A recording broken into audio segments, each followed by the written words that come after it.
شروع کرتی ہوں اللہ کے نام کی مدد مانگتے ہوئے جو سب کو فیض اور فائدے پہنچانے والا، بے حد مسلسل رحم کرنے والا ہے۔ الف لام میم را۔ یہ آیتیں کتاب الہی کی ہیں جو آپ صلی اللہ علیہ وآلہ وسلم کے پالنے والے مالک کی طرف سے اتاری گئی ہیں، جو بالکل سچی حقیقت ہیں، مگر زیادہ تر لوگ اس کو مان نہیں رہے۔ وہ اللہ ہی تو ہے جس نے آسمان کو بغیر ایسے سہاروں اور ستونوں کے بلند کیا جنہیں تم دیکھ سکو، پھر وہ پورے اقتدار کے ساتھ تخت پر متمکن ہوا،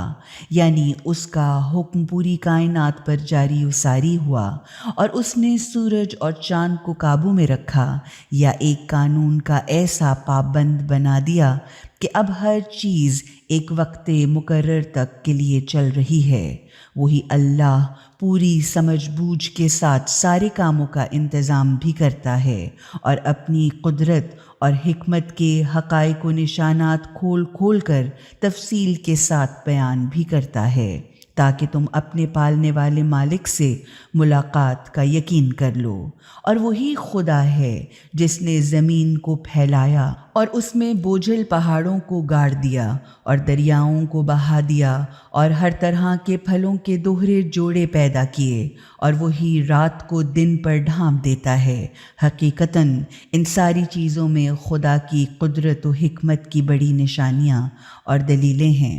ان لوگوں کے لیے جو غور و فکر سے کام لیں۔ اور زمین میں مختلف قسم کے ٹکڑے ایک دوسرے کے ساتھ ساتھ پہلو بپہلو پائے جاتے ہیں، مثلاً انگوروں کے باغ ہیں، کھجوروں کے درخت ہیں، جن میں سے کچھ تو ایک ہی جڑ سے کئی درخت بن کر نکلے ہیں، اور کچھ ایسے نہیں ہیں، یا جن میں سے کچھ تو اکھرے ہیں اور کچھ دوہرے ہیں، جبکہ عجیب بات یہ ہے کہ سب کے سب کو ایک ہی پانی سیراب کرتا ہے، مگر کسی کو تو ہم بہت مزیدار بنا دیتے ہیں اور کسی کو کم مزیدار، یا کچھ کو کچھ پر ہم ذائقے میں فوقیت دے دیتے ہیں۔ یہ حقیقت ہے کہ ان سب باتوں میں خدا کی قدرت اور حکمت کی نشانیاں اور دلیلیں ہیں ان لوگوں کے لیے جو عقل سے کام لیں۔ اب اگر تمہیں تعجب ہی کرنا ہے تو پھر تعجب کی بات تو ان لوگوں کا یہ کہنا ہے کہ جب ہم مر کر مٹی ہو جائیں گے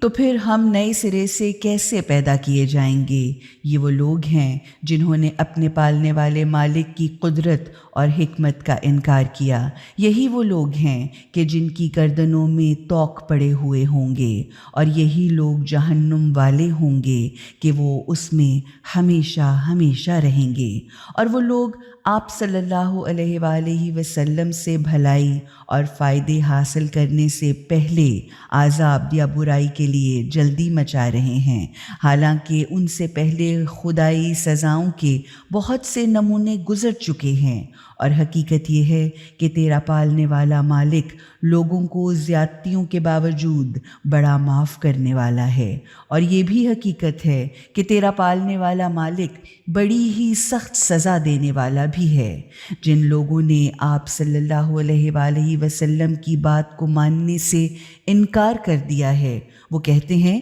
کہ اس شخص یعنی رسول صلی اللہ علیہ وآلہ وسلم پر اس کے پالنے والے مالک کی طرف سے کوئی نشانی کیوں نہیں اترتی، حالانکہ آپ تو صرف برے انجام کے سامنے آنے سے پہلے برے انجام سے ڈرانے والے ہیں، اور اسی طرح ہر قوم کے لیے ایک ہدایت کرنے والا ہوا کرتا ہے۔ اللہ جانتا ہے جو کچھ کہ کوئی عورت اپنے پیٹ میں لیے ہوئے ہے، اور وہ یہ بھی جانتا ہے کہ جو پیٹ کے اندر ہے، یعنی بچہ مکمل ہے یا نامکمل، یا کتنے دن پیٹ میں رہنے والا ہے، وغیرہ وغیرہ، اور ہر چیز اس کے یہاں ایک مقررہ مقدار میں ہے، ایک اندازے سے ہے۔ اور وہ چھپی ہوئی باطنی یا کھلی ہوئی ظاہری تمام چیزوں کا جاننے والا ہے۔ وہ بزرگ، سب سے اعلیٰ اور ہر حال میں بلند و بالا رہنے والا ہے۔ اس کے لیے برابر ہے چاہے تم میں سے کوئی چپکے باتیں کرے یا زور زور سے بات کرے، کوئی رات کے پردے میں چھپا ہوا ہو یا دن کی روشنی میں چل رہا ہو، اس کے مقرر کیے ہوئے پہرے دار ہر شخص کے آگے اور پیچھے لگے ہوئے ہیں جو اللہ کے حکم سے اس کی حفاظت کرتے ہیں۔ حقیقت یہ ہے کہ خدا کسی قوم کی حالت کو نہیں بدلتا جب تک کہ وہ قوم خود اپنے اندر تبدیلی نہ پیدا کرے، اور جب اللہ کسی قوم کی برائی یعنی تباہی کا فیصلہ کر لے تو وہ پھر کسی کے ٹالے ٹل نہیں سکتا، اور نہ اللہ کے مقابلے میں ایسی قوم کا کوئی حامی یا مددگار ہوتا ہے۔ وہی ہے جو تمہیں چمکتی بجلیاں دکھاتا ہے، تمہیں ڈرانے اور امیدیں پیدا کرنے کے لیے، اور بھاری بھرکم پانی سے لدے ہوئے بادل پیدا کرتا ہے، اور بادل کی گرج تک خدا کی تسبیح پڑھتی ہے اس کی تعریف کے ساتھ، اور سب فرشتے بھی خدا کے خوف سے لرزتے ہوئے خدا کی تسبیح پڑھتے ہیں اور اس کی حمد کے ساتھ، اور وہ گرتی گرجتی کڑکتی بجلیوں کو بھیجتا ہے اور انہیں پہنچاتا ہے جس تک چاہتا ہے، جبکہ لوگ اللہ کے بارے میں جھگڑ رہے ہوتے ہیں، اور اس کی چال بڑی زبردست ہے یا وہ سخت عذاب والا بھی ہے۔ اسی خدا کو پکارنا برحق ہے، اور اسے چھوڑ کر جنہیں وہ لوگ پکارتے ہیں وہ ان کی پکار کا ذرا سا بھی جواب نہیں دے سکتے۔ انہیں پکارنا تو ایسا ہی ہے جیسے کوئی شخص پانی کی طرف دونوں ہاتھ پھیلائے ہوئے پانی سے درخواست کرے کہ تو میرے منہ تک آ جا، حالانکہ پانی اس تک پہنچنے والا نہیں ہے۔ بس اسی طرح کافروں کا پکارنا یعنی ان کا دعا کرنا اور امیدیں باندھنا کچھ نہیں مگر لا حاصل اور بے فائدہ ہے۔ ایسا تیر جو نشانے پر کبھی نہ لگے گا، وہ تو اللہ ہی ہے جس کو زمین اور آسمانوں کی ہر چیز خوشی یا ناخوشی سجدہ کر رہی ہے، یعنی مکمل اطاعت کر رہی ہے، اور سب چیزوں کے سائے تک صبح و شام اس کے آگے سجدہ ریز ہیں، سجدہ کیے ہوئے ہیں۔ ان سے پوچھیے کہ آسمانوں اور زمین کا مالک کون ہے؟ کہیے اللہ۔ پھر کہہ دیجئے کہ کیا تم نے اسے چھوڑ کر ایسے حالی موالی اور سرپرست بنا لیے ہیں جو نہ تو خود اپنے ہی لیے کسی فائدے پر قدرت رکھتے ہیں اور نہ خود کو کسی نقصان سے بچا سکتے ہیں؟ کہیے کیا اندھا اور آنکھوں والا برابر ہوا کرتا ہے؟ کیا روشنی اور اندھیرے برابر ہوتے ہیں؟ اگر ایسا نہیں ہے تو کیا ان کے ٹھہرائے ہوئے خدا کے شریکوں نے بھی اللہ کی طرح کچھ پیدا کیا ہے جس کی وجہ سے یہ لوگ پیدا کی ہوئی چیزوں کے بارے میں شک میں پڑ گئے؟ کہو کہ ہر چیز کا پیدا کرنے والا صرف اور صرف اللہ ہے، اور وہ اکیلا سب پر غالب یعنی خود اپنے زور پر حکم چلانے والا اور سب کو مغلوب کر کے رکھنے والا ہے۔ اسی اللہ نے آسمان سے پانی اتارا تو ندی نالے اپنی مناسب مقدار کے مطابق بہہ نکلے، پھر جب سیلاب اٹھا تو پانی نے اپنے اوپر جھاگ اٹھا لیے۔ ایسے ہی جھاگ ان دھاتوں پر بھی اٹھتے ہیں جنہیں زیور اور برتن وغیرہ بنانے کے لیے لوگ پگھلایا کرتے ہیں۔ اسی طرح اللہ حق اور باطل کی مثال دیتا ہے، کیونکہ باطل جو جھاگ ہے وہ تو سوکھ کر چلا جایا کرتا ہے، اور حق جو لوگوں کو فائدہ پہنچاتا ہے وہ زمین میں پڑا رہتا ہے۔ اس طرح اللہ حق اور باطل کو سمجھانے کے لیے مثالیں دیا کرتا ہے۔ جن لوگوں نے اپنے پالنے والے مالک کی دعوت کو قبول کیا یعنی اپنے پالنے والے مالک کے حکم کو مانا، ان کے لیے تو بھلائی ہی بھلائی یعنی فائدہ ہی فائدہ ہے، اور جنہوں نے خدا کی دعوت کو قبول نہ کیا یعنی خدا کے احکامات کو نہ مانا، تو وہ لوگ اگر زمین کی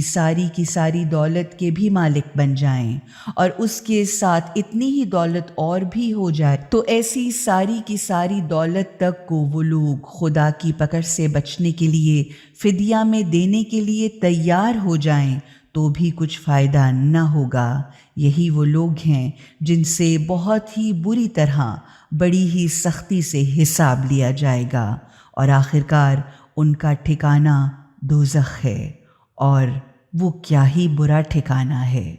تو کیا جو شخص یہ جانتا ہو کہ تمہارے پالنے والے مالک کی طرف سے جو کچھ اترا ہے وہ حقیقتاً ایک سچی حقیقت ہے، بھلا اس شخص جیسا ہو سکتا ہے کہ جو اس حقیقت کے علم سے اندھا ہو؟ نصیحت کا اثر تو بس وہی لوگ لیتے ہیں جو عقل والے ہوتے ہیں، وہی لوگ اللہ کے ساتھ اپنے کیے ہوئے عہد و پیمان کو پورا کرتے ہیں اور عہد باندھ کر توڑا بھی نہیں کرتے، اور وہ لوگ ان رشتوں اور تعلقات کو جوڑے رہتے ہیں جن کے جوڑے رہنے کا حکم اللہ نے دیا ہے، اور اپنے مالک سے ڈرتے رہتے ہیں، اور اس بات سے تو بہت ہی خوف کھاتے ہیں کہ کہیں اللہ کی بارگاہ میں ان سے بری طرح حساب نہ لیا جائے۔ یہ وہ لوگ ہیں جنہوں نے اپنے پالنے والے مالک کی خوشی کی تلاش میں صبر و تحمل سے کام لیا، نماز کی پابندی کی، اور جو کچھ ہم نے انہیں دیا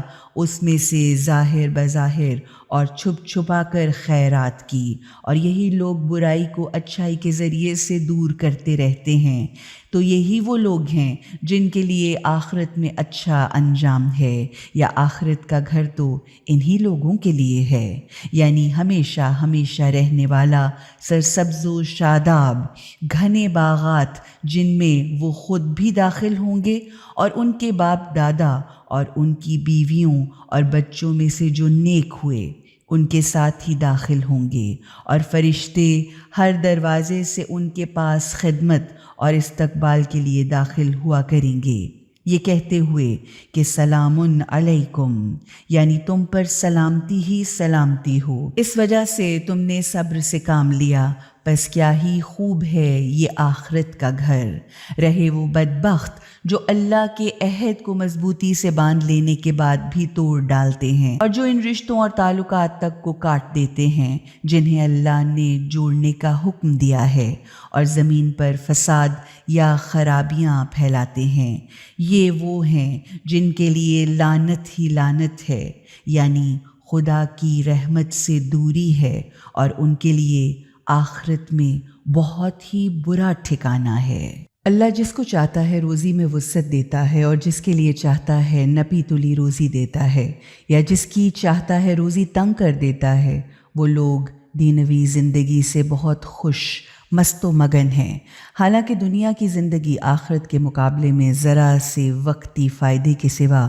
کچھ بھی تو نہیں۔ اور جن لوگوں نے ابدی حقیقتوں کے ماننے ہی سے انکار کر دیا، وہ کہتے ہیں آخر رسول اللہ کے مالک کی طرف سے کوئی معجزہ یا نشانی کیوں نہ اتاری گئی؟ آپ صلی اللہ علیہ وآلہ وسلم کہیے کہ اللہ جسے چاہتا ہے گمراہ قرار دیتا ہے، اور اپنی طرف آنے کا راستہ اسی کو دکھاتا ہے جو اس کی طرف دل سے متوجہ ہو۔ ایسے ہی لوگوں نے حق کو مان لیا ہے، اور انہی لوگوں کے دل اللہ کی یاد سے سکون پاتے ہیں۔ جاننا چاہیے کہ اللہ کی یاد ہی دلوں کو سکون دیتی ہے۔ غرض جن لوگوں نے ابدی حقیقتوں کو دل سے مانا اور اس کے نتیجے میں نیک کام بھی کیے، وہی حقیقتاً خوش نصیب ہیں۔ ان کے لیے توبہ یعنی خوشحالی ہی خوشحالی اور بہترین انجام ہے۔ اسی طرح اسی شان باندھ سے ہم نے آپ صلی اللہ علیہ وآلہ وسلم کو رسول بنا کر بھیجا ایسی قوم میں جن سے پہلے بہت سی قومیں گزر چکی ہیں، تاکہ آپ اسے جو ہم نے آپ پر بطور وحی اتارا ہے پڑھ پڑھ کر سنائیں، جبکہ وہ لوگ اپنے بہت ہی مہربان خدا کا انکار کر رہے ہیں۔ آپ صلی اللہ علیہ وآلہ وسلم ان سے کہیے کہ وہی تو میرا پالنے والا مالک ہے، اس کے سوا کوئی خدا ہے ہی نہیں، اسی پر تو میرا بھروسہ ہے، اور اسی کی طرف میرا پلٹنا، میرا رجوع کرنا اور میرا ٹھکانہ ہے۔ اور اگر ہوتا کوئی ایسا قرآن جس سے پہاڑ چلنے لگتے، یا زمین اس سے ٹکڑے ٹکڑے کر دی جاتی، یا اس سے زمین پر آنن فانن سفر کیا جاتا، یا اس کے ذریعے مردے بولنے لگتے، تو وہ یہی قرآن ہے، اسی طرح کے کرشمے دکھانا کوئی مشکل کام نہیں ہے، لیکن ہر قسم کا اختیار تو اللہ ہی کو ہے۔ اللہ یہ سب کرشمے دکھا سکتا ہے، لیکن اس کا اصل مقصد تمہاری عقلوں کا امتحان لینا ہے، جو ان کرشموں کی صورت میں ممکن ہی نہیں۔ تو کیا وہ لوگ جو ایمان لا چکے، انہیں معلوم نہیں ہوگا کہ اگر اللہ چاہتا تو سب کے سب کو بالجبر ہدایت کر دیتا، اور جن لوگوں نے حق کا انکار کیا ہے ان پر ان کی بری حرکتوں کی وجہ سے کوئی نہ کوئی آفت آتی ہی رہے گی، یا پھر ان کے گھروں کے آس پاس آئے گی، یہاں تک کہ اللہ کا وعدہ آن پورا ہو۔ حقیقتاً اللہ وعدہ خلافی نہیں کرتا۔ تم سے پہلے بھی بہت سے رسولوں کا مذاق اسی طرح سے اڑایا جا چکا ہے، مگر میں نے ہمیشہ حق کے منکروں کو ڈھیل پر ڈھیل دی ہے، آخرکار ان کو پکڑ لیا۔ پھر دیکھ لو کہ میری سزا کیسی سخت تھی۔ پھر کیا وہ ذات جو ہر انسان کی کمائی یعنی اس کے کاموں پر نظر رکھے ہوئے ہے، اس قابل ہے کہ لوگوں نے اس عظیم ذات کے کچھ شریک بنا رکھے ہیں؟ کہہ دو کہ تم ذرا ان کے نام تو لو کہ وہ آخر ہیں کون؟ کیا تم اللہ کو کوئی ایسی نئی بات بتا رہے ہو جسے وہ خود اپنی زمین میں جانتا تک نہیں؟ کیا تم لوگ بس یوں ہی بے سمجھے بوجھے کچھ بھی کہہ ڈالتے ہو؟ بلکہ حقیقت تو یہ ہے کہ جن لوگوں نے ابدی حقیقتوں کے ماننے ہی سے انکار کر دیا ہے، ان کو ان کی چالاکیاں، مکاریاں اور چال بازیاں بڑی ہی خوبصورت اور اچھی معلوم ہوتی ہیں، حالانکہ انہی حرکتوں اور مکاریوں کی وجہ سے وہ سیدھے راستے سے ہٹ گئے ہیں۔ جس پر اللہ گمراہی کا حکم لگا دے تو پھر اسے کوئی سیدھا راستہ دکھانے والا نہیں ہوتا۔ ان کے لیے دنیا کی زندگی میں بھی عذاب ہے، اور آخرت کا عذاب تو اس سے بھی کہیں زیادہ سخت، پرمشقت اور تکلیف دینے والا ہے، اور ان کا اللہ سے بچانے والا بھی کوئی نہیں ہے۔ اس کے برعکس جن لوگوں نے ابدی حقیقتوں کو واقعاً مانا ہے، ان متقین یعنی برائی سے بچتے ہوئے فرائض الہیہ کے ادا کرنے والوں سے جس جنت کا وعدہ کیا گیا ہے، اس کی شان بان تو یہ ہے کہ اس کے نیچے سے نہریں بہہ رہی ہیں، اور اس کے پھل، غذائیں اور ہرے بھرے سائے ہمیشہ ہمیشہ رہنے والے ہیں۔ یہ انجام ہوتا ہے متقی لوگوں کا، اور ابدی حقیقتوں کے منکروں کا انجام یہ ہے کہ ان کے لیے جہنم کی بھڑکتی آگ ہے، اور جنہیں ہم نے کتاب عطا کی ہے اور اس کتاب سے جو ہم نے آپ صلی اللہ علیہ وآلہ وسلم پر نازل کی ہے بڑے خوش ہوتے ہیں، مگر مختلف گروہوں میں کچھ لوگ ایسے بھی ہیں جو اس کتاب کی بعض باتوں کو نہیں مانتے۔ تو آپ صلی اللہ علیہ وآلہ وسلم صاف صاف کہہ دیجئے کہ مجھے تو صرف اللہ کی بندگی یعنی اسی کی عبادت کا حکم دیا گیا ہے، اور اس بات کا کہ خدا کے ساتھ کسی کو شریک نہ کروں، لہٰذا میں تو اسی کی طرف بلاتا ہوں اور اسی کی طرف مجھے پلٹنا ہے۔ اور اسی کے حکم کے ساتھ ہم نے یہ فرمان جو نہایت فصیح، مناسب حال یا عربی زبان میں اتارا ہے، اب اگر تم نے اس علم کے باوجود جو تمہارے پاس آ چکا ہے لوگوں کی خواہشات کی پیروی کی، تو اللہ کے مقابلے میں نہ تو تمہارا کوئی حامی اور مددگار ہو سکتا ہے، اور نہ کوئی بچانے والا اس کی پکڑ سے تم کو بچا سکتا ہے۔ آپ صلی اللہ علیہ وآلہ وسلم سے پہلے بھی ہم بہت سے رسول بھیج چکے ہیں، اور ان کو بھی ہم نے بیوی بچوں والا ہی بنایا تھا، اور کسی پیغمبر کے لیے یہ ممکن نہیں کہ وہ اللہ کی اجازت کے بغیر کوئی بھی معجزہ از خود لے آئے، اور ہر دور کے لیے ایک کتاب یا تحریر ہوا کرتی ہے جس میں اللہ جو چاہتا ہے مٹا دیتا ہے، اور جس چیز کو چاہتا ہے قائم رکھتا ہے، اور اصل کتاب تو اسی کے پاس ہے۔ اور اگر ہم آپ صلی اللہ علیہ وآلہ وسلم کو آنکھوں سے کچھ وہ باتیں دکھلا دیں جن کا ہم ان سے وعدہ کر رہے ہیں، یا ان کے دکھلانے سے پہلے ہی ہم آپ صلی اللہ علیہ وآلہ وسلم کو دنیا سے اٹھا لیں، تو بہرحال آپ صلی اللہ علیہ وآلہ وسلم کا کام تو صرف ہمارا پیغام پہنچا دینا ہے، اور حساب لینا تو خود